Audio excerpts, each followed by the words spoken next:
Saya bersumpah. Saya bersumpah. Saya bersumpah. Sebagai saksi. Sebagai saksi. Akan menerangkan. Yang sebenarnya. Syederalun, seorang nelayan asal Myanmar, Win Su Twe, 20 tahun, selaku nahkoda kapal motor, menjalani persidangan di Pengadilan Negeri Banda Aceh, Senin 19 Maret 2018. Ia didakwa melakukan pencurian ikan bersama 3 anak buah kapal di perairan Zona Ekonomi Eksklusif Indonesia Selat Malaka sebanyak 720 kg jenis campuran.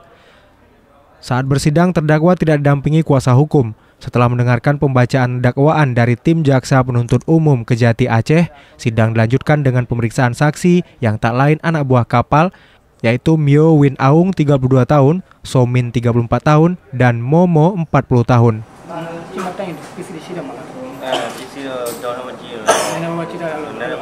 Dia tahu lah sikit kita bilang dia ada tahu jalanan sikit kita tahu.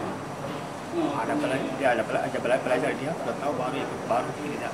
Posisi waktu itu tahu dia udah masuk Indonesia. Biru hari itu Indonesia ye wenda sinjaro hari cuma tidak melalui Indonesia apa tidak melalui.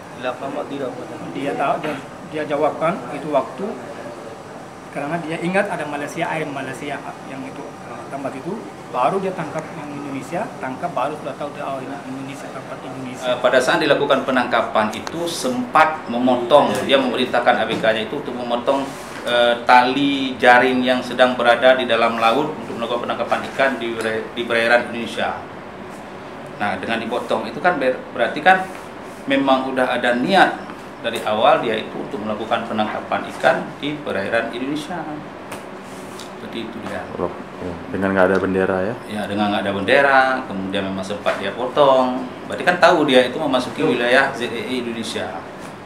Untuk memperlancar proses komunikasi selama persidangan, baik terdakwa maupun saksi dibantu oleh juru bahasa Muhammad Jabar dari Rumah Detensi Imigrasi Belawan, Medan. Dari Banda Aceh, Hari Mahardika, Serambi On TV. Asli, original.